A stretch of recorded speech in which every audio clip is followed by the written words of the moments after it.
Today we're going to be talking about May's wrap up.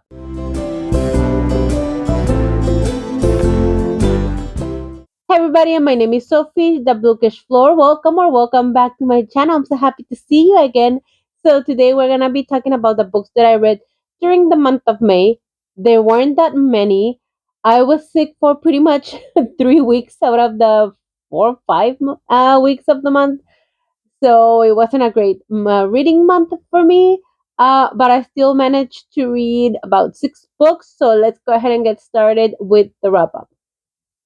So the first book that I read is a nonfiction.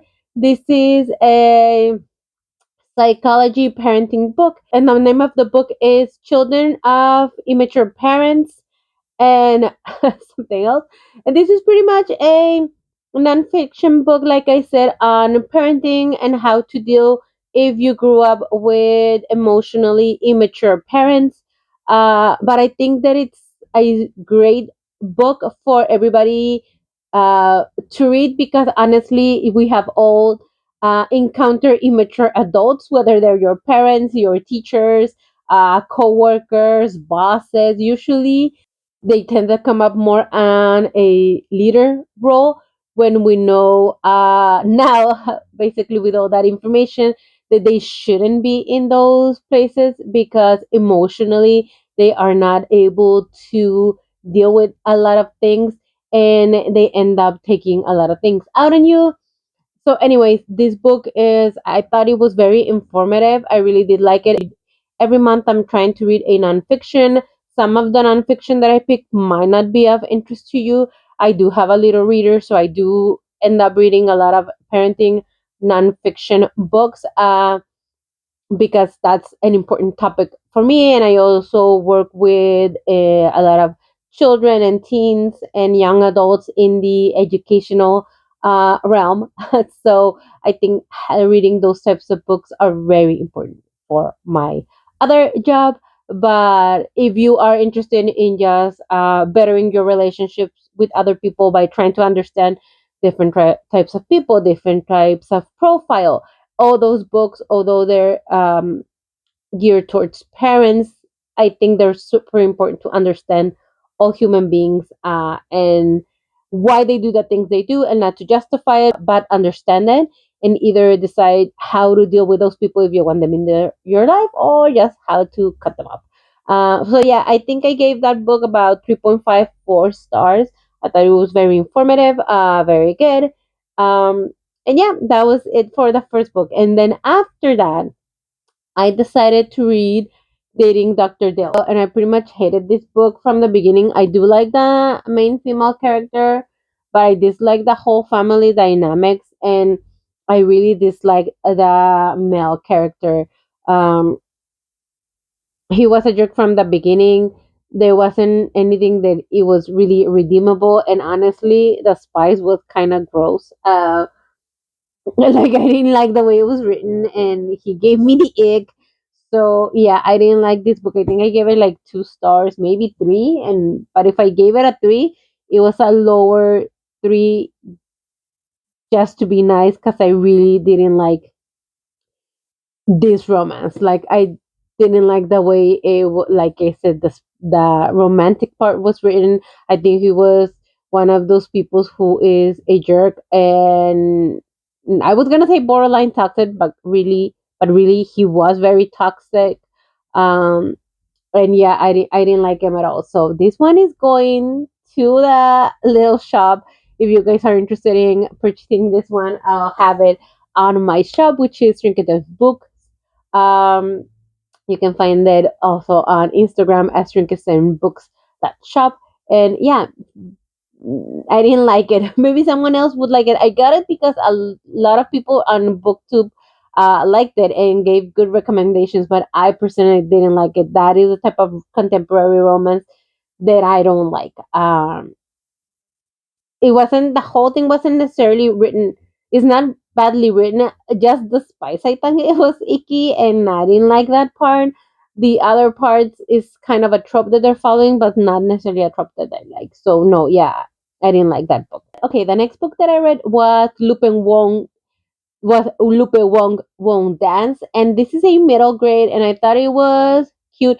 I've been reading not a lot of middle grade, but when I do, I always come across these books that are deeper than what they seem. So this story is about Lupe Wong, which who is a middle grader who is of Mexican descent and Chinese descent, and she lives in the United States.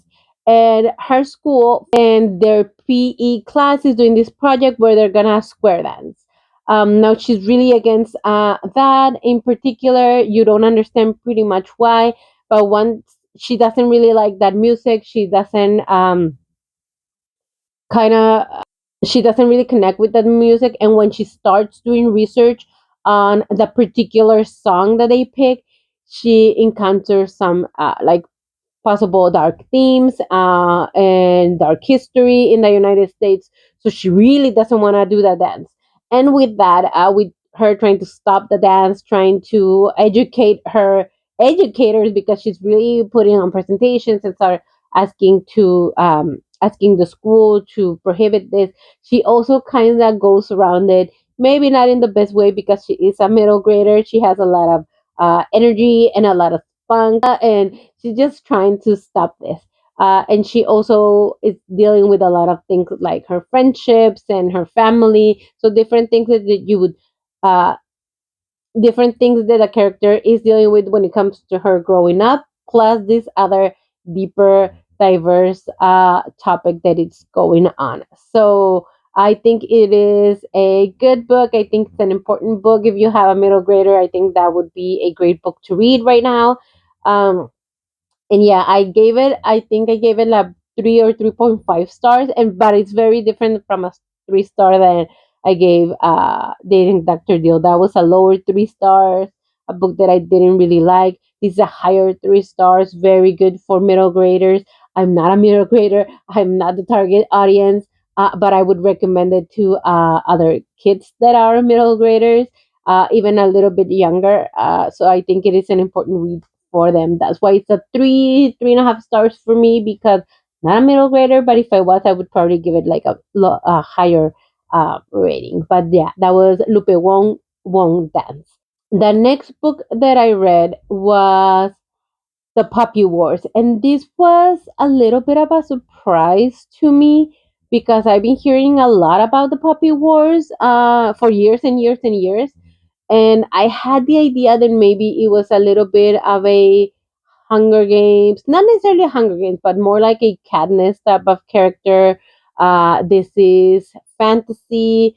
This is a world where the government is not doing right by its people, and there's gonna be a revolution. So whenever they mention things like that, I really compared it in my head to like Hunger Games, like a Katniss character, and it's not really that. It's more of a once I started listening to it, it's more like the typical young girl who is not like other girls, who escapes her small town and her bad destiny, I guess, because she has abilities and she can move on to like the school that will prepare them for war, and then for because they have had like the puppy wars they are called, and they're preparing for the next one when it comes.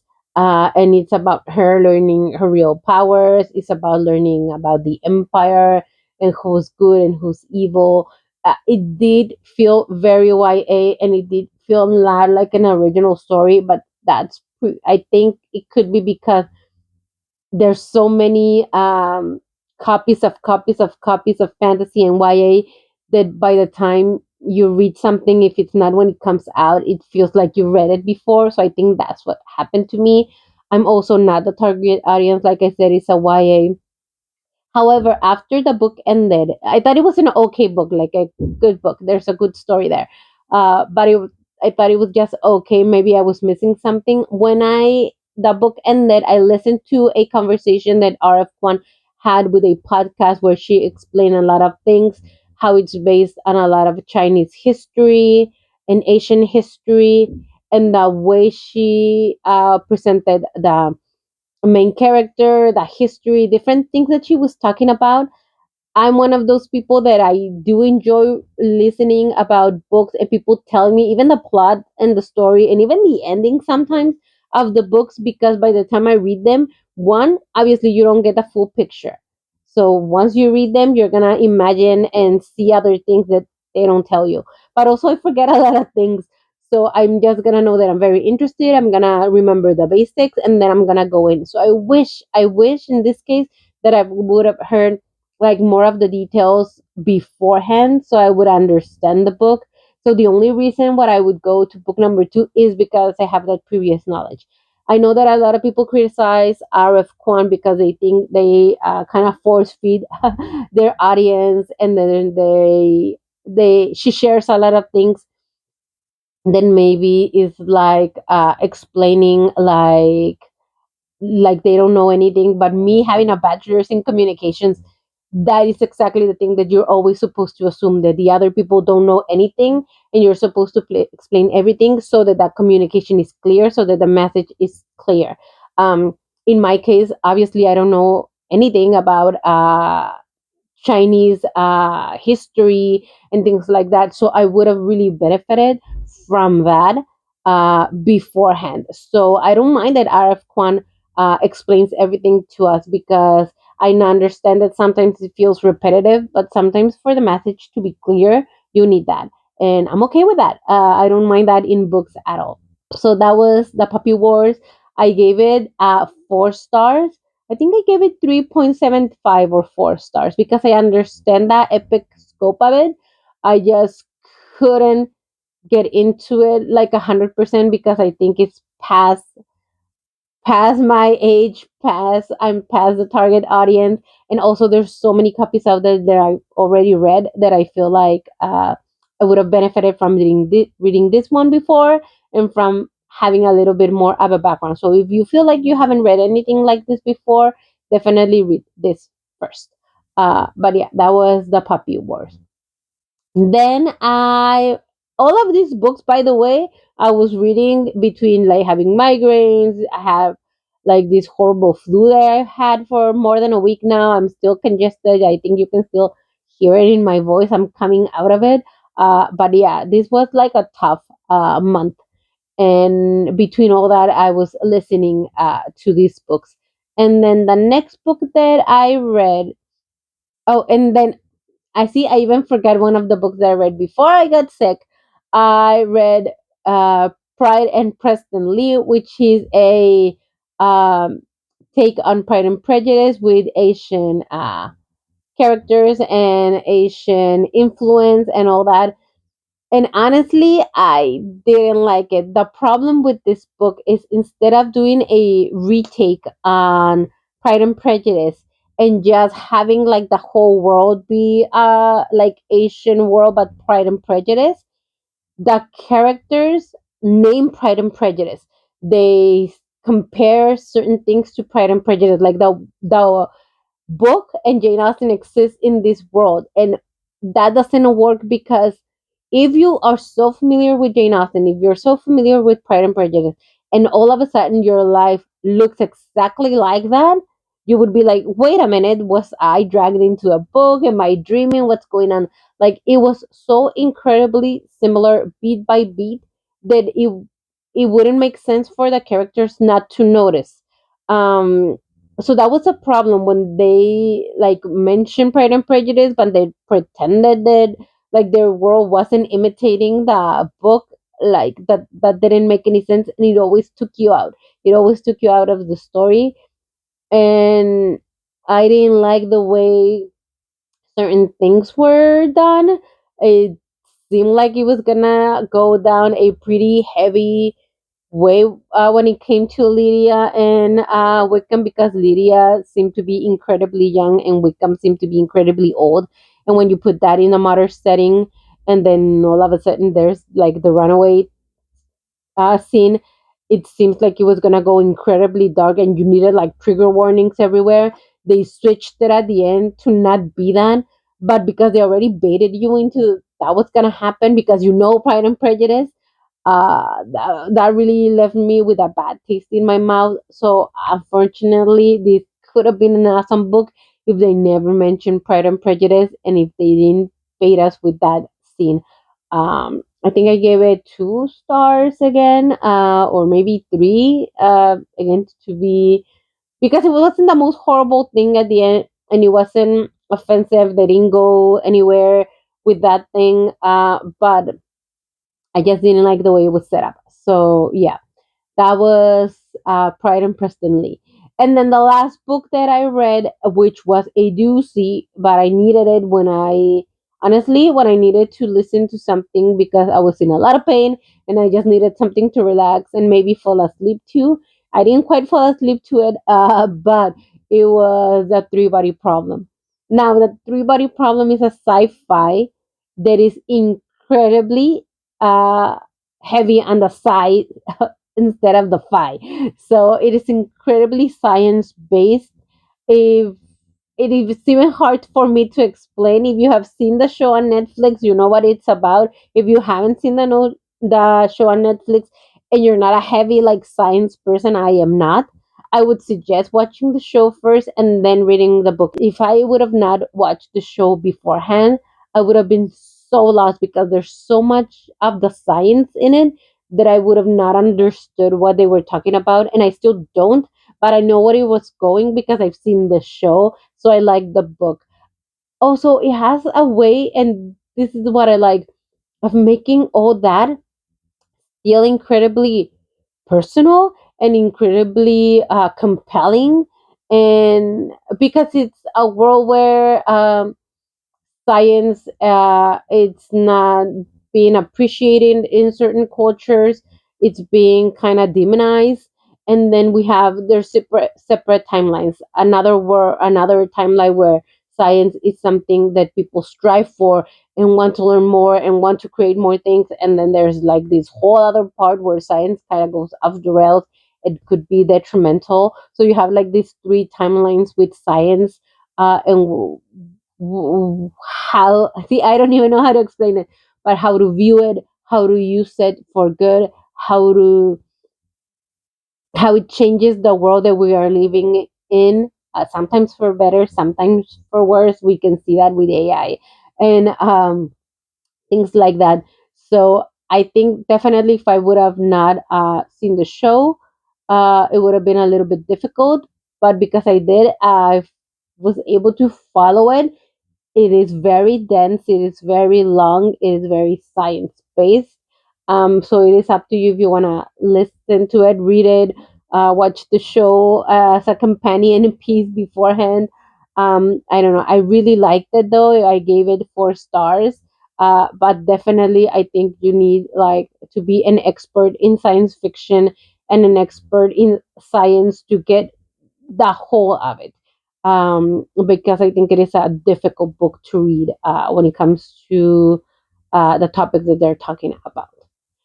And yeah, those are all the books that I was able to read in May. Not a lot for June. I'm trying to be positive. I've been in a reading slump for like April, May. So I'm trying to this month. I'm not gonna do a TBR. I'm simply gonna go by mood. I'm gonna pick whatever I want. I'm gonna pick happy books. This is also my birthday month, June. So I'm hoping to get a lot of fun books that I can read.